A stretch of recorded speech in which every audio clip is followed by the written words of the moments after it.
नमस्कार मंडळी, तुमचं सर्वांचं स्वागत आहे आपल्या मथुरा सिरीजच्या 5व्या दिवशी. आज सकाळी लवकर उठून मी निघालो होतो वाचनासाठी आश्रमाकडे. समोर येऊन बघितलं तर भरपूर सेवेकरी आले होते तयार होऊन एकदम. आणि समोर आलो त्या वाड्यात बघितलं की चहाची सेवा चालू होती. तिथे मी थोडं थांबून कप लावण्यामध्ये सेवा केली आणि भरपूर जणांना चहा दिली. नंतर समोर निघालो होतो मी पांडालकडे. इकडे येऊन बघितलं तर आमची सेवा चालू होती. बघा तुम्ही आम्ही सेवा कसं करतो मी.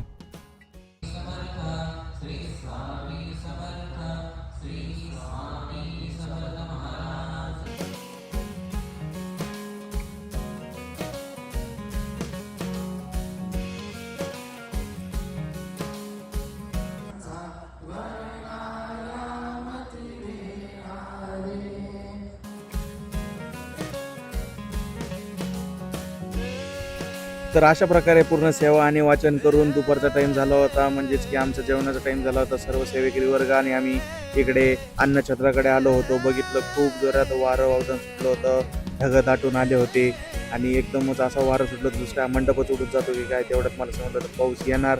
आणि म्हणल्याप्रमाणे पाऊस आलाच. पाऊस आला मित्रांनो आणि सर्वांची धावपळ उडाली. भरपूर सेवेकऱ्यांचं जेवण चालू होतं. जेवण चालू असतानाच भरपूर जण ताटं घेऊन निघाले.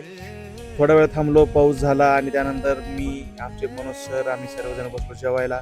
आम्ही आमचं जेवणावरून चाललो होतो आता निरूपणाकडे. बघितलं पाऊस पडल्यामुळे एकदम वातावरण थंड झालं होतं. 3 दिवसापासून खूपच हाल बेकार झाले होते आमचे, पण आज मस्त वाटतंय. आलो पंडालमध्ये निरूपण ऐकायला. मी आणि MD सर सोबत होतो.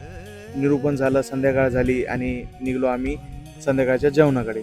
इथे आलो, इथे येऊन थांबलो. सेवेकरी येईपर्यंत टाईम होता तोपर्यंत उभा होतो. तिथे एक काका म्हणले, पोऱ्या वाटे बोल लाडू. तर मग काय, सर्व सेवेकऱ्यांना मी माझ्या हाताने लाडू वाटले आणि ही सेवा करून मला खूपच चांगलं वाटलं होतं. नियमाप्रमाणे नेहमी जसं की सर्वांना जेवण झाल्यावरती आम्ही जेवायला बसतो. मी आणि MD सर आम्ही सर्वजण सोबत मग जेवायला बसतो. तर असा होता आपला आजचा 5वा दिवस मित्रांनो. तर खूप थकलो होतो दिवसभर, थोडं बहुत इकडं तिकडं पळू आणि इथंच आपला आजचा दिवस संपला. राधे राधे.